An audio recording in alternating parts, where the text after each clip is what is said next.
बिस्मिल्लाहिर्रहमानिर्रहीम। अस्सलाम वालेकुम जनाब। स्टोरीज़ मैंने दो शेयर करनी हैं। अब तक की सबसे बड़ी और तहलका खेज़ ब्रेकिंग न्यूज़ ये है कि बरतानवी अखबार डेली मेल्स ने शहबाज शरीफ साहब से माफ़ी मांग ली है, और ये रिटन मुआफ़ी मांगी है। डेली मेल ने रिटन मुआफ़ी मांगी है और इसकी बहुत ही हैरान कुन कड़ाकेदार किस्म की इंकशाफात और डिटेल आई है। वो रिटन मुआफ़ी भी मैं आपके सामने पढ़ के सुनाता हूँ। बहुत बड़ी खबर है। मैं सोच रहा था कि अब यूथिए जाएं तो जाएं किधर, छुपने की जगह नहीं मिल रही, किधर जाएं, किस पानी में चिल्लू भर में डूब मरें। और दूसरी खबर भी खान साहब पे बिजली बन के गिरी है। खान साहब की 420 पकड़ी गई है। बहुत बड़ी बात है भाई, ये भी आपके साथ मैंने डिस्कस करना है। लेकिन सबसे पहले मैं आपको रिक्वेस्ट करूंगा कि जिस तरीके से आपका तावन जारी है, अल्लाह ताला के फजल व करम से और आपके तावन से ZN न्यूज़ का फ्लड रिलीफ ऑपरेशन जारी है। ये नंबर डिस्प्ले हो रहा है, उनको नहीं भूलना, दुखी इंसानियत को नहीं भूलना। जब तक हम मदद उनकी कर सकते हैं, और ये विंटर है, सर्दियां हैं, ये उस वक्त से भी मैंने कहा मैं एक एक लम्हा आपके साथ शेयर कर रहा हूँ। यहाँ पर मेरे चैनल पर एक एक लम्हा उनका शेयर हो रहा है, जिस तरीके से हम फ्लड रिलीफ ऑपरेशन कर रहे हैं। आपने तमाद किया, अल्लाह ताला आपको इज़्ज़त दे, अल्लाह ताला आपको और दे, आपके इकबाल में, वक़ार में, दौलत में, इज़्ज़त में इजाफ़ा फरमाए। लेकिन ये आपने भूलना नहीं है। ये नंबर डिस्प्ले हो रहा है। आ जाएं जनाब सबसे बड़ी खबर, तहलका खेज़ ब्रेकिंग न्यूज़ पर। डेली मेल ने शहबाज शरीफ साहब से माफ़ी मांग ली है। ये माफ़ी नामा मैं आपको पढ़ के सुनाता हूँ, ये उनकी वेबसाइट पे लगा है। जी हाँ, ये यूँ ना समझें कि कोई पाकिस्तानी अखबार ने, या ये चंद रोज़ पहले मैं मुर्तज़ा अली शाह साहब से बात कर रहा था, तो मैंने उनसे कहा शाह जी आपकी क्या असेसमेंट है। उन्होंने मुझे कहा कि नकवी साहब आप यकीन कीजिए कि मैं आपको कहूँगा, इसी तरह से मुझे उनके अल्फाज याद हैं, वो सुन रहे होंगे। वो कहेंगे इनको छुपने की जगह नहीं मिलेगी, अब फैसला आने वाला है, अब बस आप हफ्ता 10 दिन सब्र कर लें। और वही हुआ, ज़्यादा से ज़्यादा 2 हफ्ते हुए होंगे, ठीक है ना।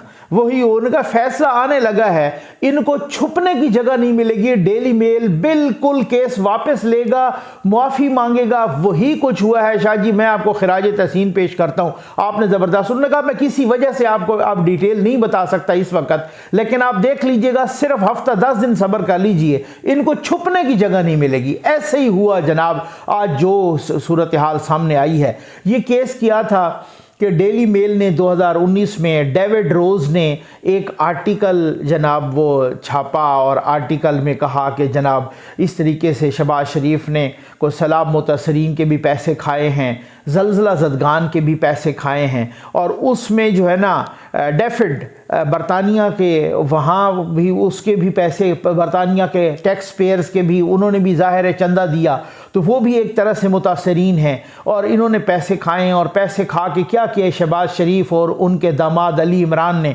और कहा है कि यहाँ से बाहर भेजें, मनी लॉन्ड्रिंग की है। फिर मनी लॉन्ड्रिंग यही होती है कि बाहर से फिर आ जाते हैं पैसे घूमते घुमाते। तो ये इल्ज़ामात लगे, और हम सब ने कहा कि अगर शहबाज शरीफ सच्चा है तो फिर शहबाज शरीफ को डेली मेल पर केस करना चाहिए। अच्छा, उन्होंने अपने वकला से, उन्होंने उस वक्त भी कहा ये बेबुनियाद हैं वगैरह, ये इल्ज़ामात सारा कुछ।